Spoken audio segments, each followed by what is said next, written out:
Assalamualaikum warahmatullahi wabarakatuh. Halo anak-anakku siswaswi kelas 7. Apa kabar kalian hari ini? Semoga kalian dalam keadaan baik, sehat, dan tetap semangat dalam belajar. Hari ini, Ibu akan membahas mengenai teks cerita fantasi.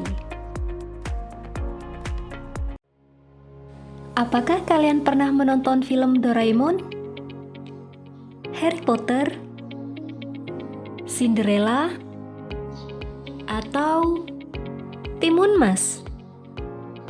Itu semua merupakan contoh dari cerita fantasi.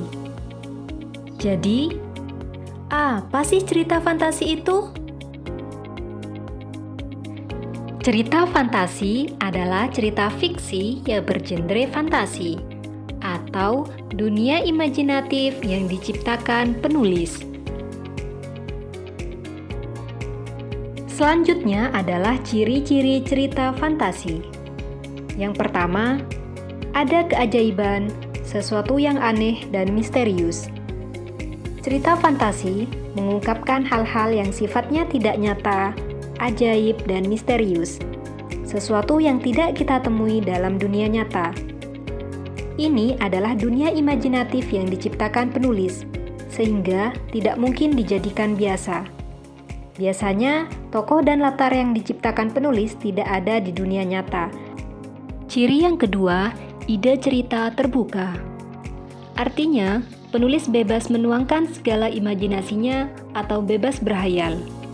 Tidak ada batasan terhadap realita atau kehidupan nyata, sehingga penulis atau pengarang bisa mengembangkannya dengan sesuka hati.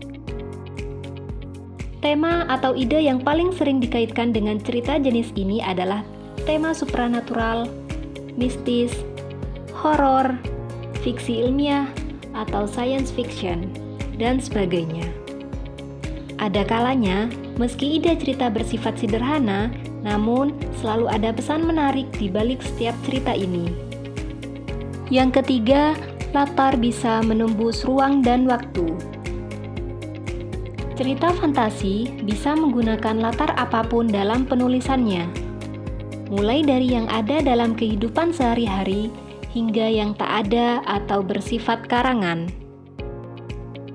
Jalinan peristiwa pada cerita ini juga bisa berpindah-pindah dari berbagai latar yang melintasi ruang dan waktu. Yang keempat, ada tokoh yang tak biasa atau unik. Tokoh dalam cerita fantasi bisa diberi watak dan ciri yang unik. Ada kalanya bahkan yang tidak kita temui dalam kehidupan sehari-hari.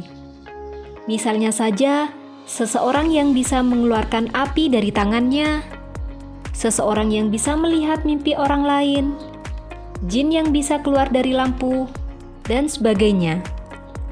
Tokoh di cerita ini bisa berada pada waktu dan tempat yang berbeda zaman. Meski secara penampilan, mungkin ini tak berbeda dengan kita yang hidup di masa sekarang. Selanjutnya, jenis-jenis teks cerita fantasi. Menurut kesesuaiannya dengan kehidupan nyata, dibedakan menjadi dua, yaitu cerita fantasi total dan cerita fantasi irisan. Pertama, cerita fantasi total. Cerita fantasi total ini berisi fantasi pengarang terhadap objek tertentu.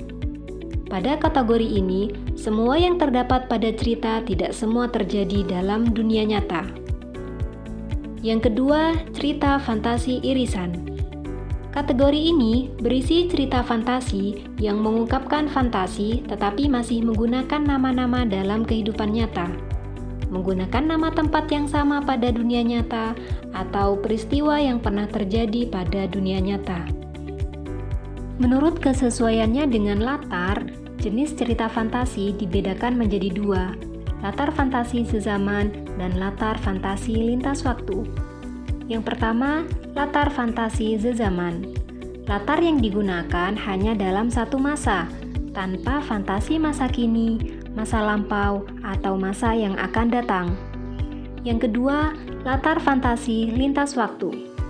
Cerita fantasi ini menggunakan dua latar waktu yang berbeda.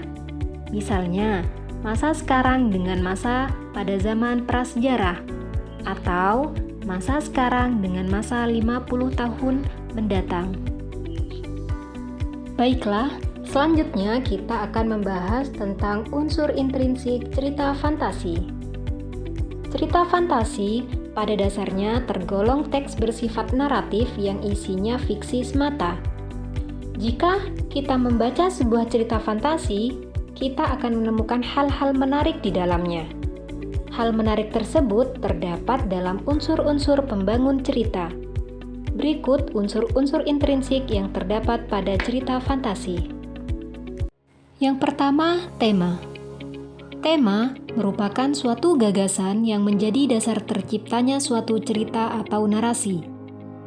Suatu cerita tentu mengangkat sebuah tema.